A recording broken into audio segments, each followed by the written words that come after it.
എണീക്കാൻ ഉച്ചയായോണ്ട് ഞങ്ങൾ ബ്രേക്ക്ഫാസ്റ്റ് വേണ്ടാന്ന് വെച്ചു. പക്ഷെങ്കിൽ ലഞ്ച് കഴിക്കാൻ മാത്രം ടൈം ആയിട്ടില്ല. അപ്പൊ പിന്നെ ബ്രഞ്ച് ആവാല്ലേ. പക്ഷെ പ്രശ്നം എന്താന്ന് വെച്ചാൽ ആർക്കും വിശന്നിട്ടില്ല. ഈ രണ്ട് കുറിപ്പുകളും ഒരേ വീട്ടിൽ നിന്ന് ഒരേ കാർന്ന് ഇറങ്ങിപ്പോയവരല്ലേ. സ്നേഹപ്രകടനാണ് ഗൈസ്, വേറെ പ്രശ്നമൊന്നുമില്ല. പ്രേമത്തിന്റെ കാര്യത്തിൽ എന്തായാലും 3G ആണെങ്കിലും ഫ്രണ്ട്ഷിപ്പിന്റെ കാര്യത്തിൽ മെയ്ഡ് ഫോർ ഈച്ചതാണ്. അപ്പൊ നമ്മുടെ ഇന്നത്തെ പരിപാടി ബിരിയാണി ഹണ്ട്.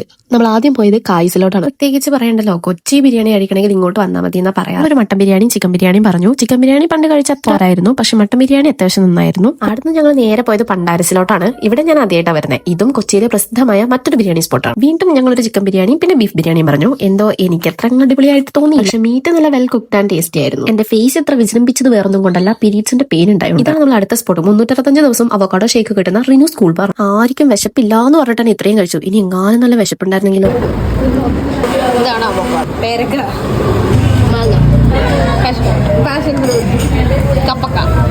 ഇതാ ഞാൻ നേരത്തെ പറഞ്ഞ ഒരുപോലെ ചിന്തിക്കാൻ കഴിവുള്ള ആൾക്കാരെയാണല്ലോ ദൈവം ഒന്നിപ്പിച്ചേ. ഞങ്ങൾ പോയി കുറച്ച് വൈബ് അടിച്ചിട്ട് വരാം. ബൈ.